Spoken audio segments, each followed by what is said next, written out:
Good afternoon, everybody. Can you all hear me? I'd just really like to start by saying how humbling it is to sit there and listen to our patients talking. Because as a clinician, everything I do, and I'm sure that is true for the other colleague clinicians as well, is for and only for the patients.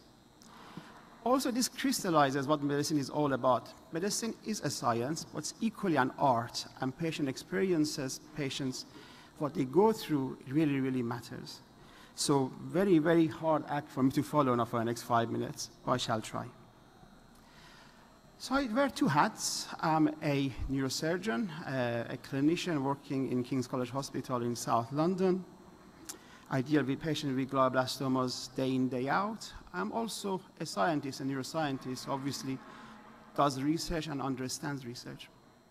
So I fully recognize the limitation of the data that we published earlier this week and the nice presentation that Marnix showed. What we have at the moment are interim data. And of course, we have to wait for the mature data to come out, for the data to be unblinded until we can make the final conclusions. But the clinician in me cannot help getting excited about what we have here. Day in, day out, I sit in clinic and I see patients with glioblastoma, and I go through the same things over and over again. Limited treatment options, surgery, radiotherapy, chemotherapy, and then ending the conversation with a poor prognosis. So anything that gives us hope, even if it is cautious optimism at this stage, is very, very welcome.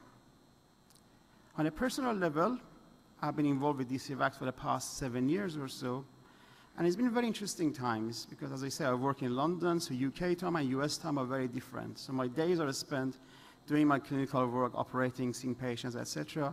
At nights, I'm on conference call to States for research. So again, it's very nice for me to see that 7 years of sleepless nights hasn't been wasted either.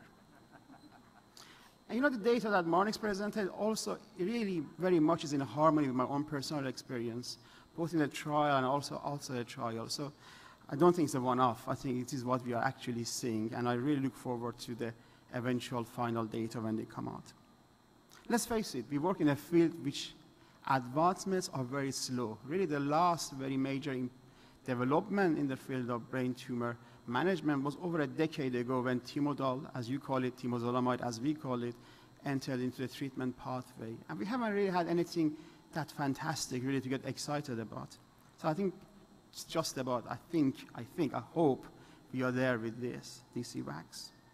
So why is GBM difficult to treat, and why do I think Dcvax is special? Answer is very complex, but actually very simple.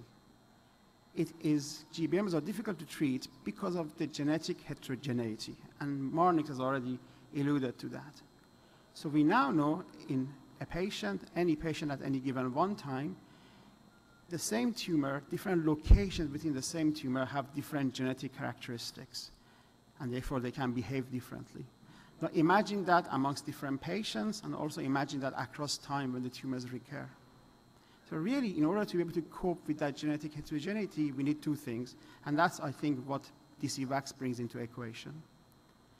So when we produce Dcvax, we need as much of a tumor as possible. So that's what we do. We go in there, resect as much of a tumor as possible.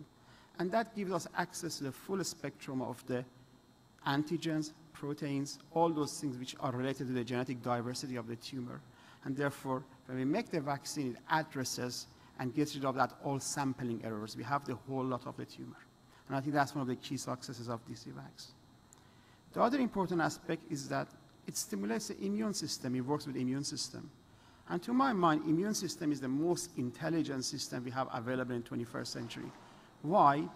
Because over millions of years, it has evolved to be able to cope with all those diverse insults that nature throws our way.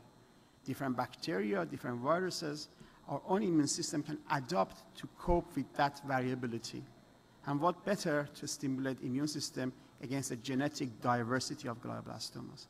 So I think the science makes sense. So Dcvax is personalized, but also has got other advantages. From my point of view, as a clinician, the first thing we learn in medical school is first do no harm. And you've seen the risk profile based on the available data that Marnix presented look good.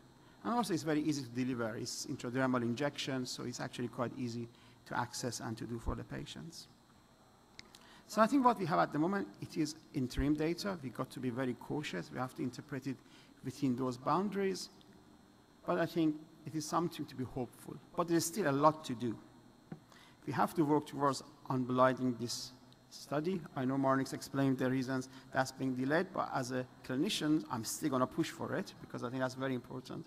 And that's what we need to be able to understand the impact of this. So I shall continue asking day in, day out. We also have to work with regulatory bodies, and we probably ought to do that now rather than even waiting, because we want this to be available to all the patients. Again, what was very nice about this study is, yes, those patients who are in better prognostic groups are going to benefit more, but there is a benefit to all patients. So we want this available to absolutely everybody, and absolutely everybody cannot afford everything. So the cost needs to be brought right down, and again, I'm going to be fighting for that, because I want this available to all my patients. We need to get the prices down, work with regulatory bodies to approve it at a price which patients can afford, and I think that's incredibly important. And you know what? I think we have to do all that. Why? Because we owe it to these guys. Thanks very much.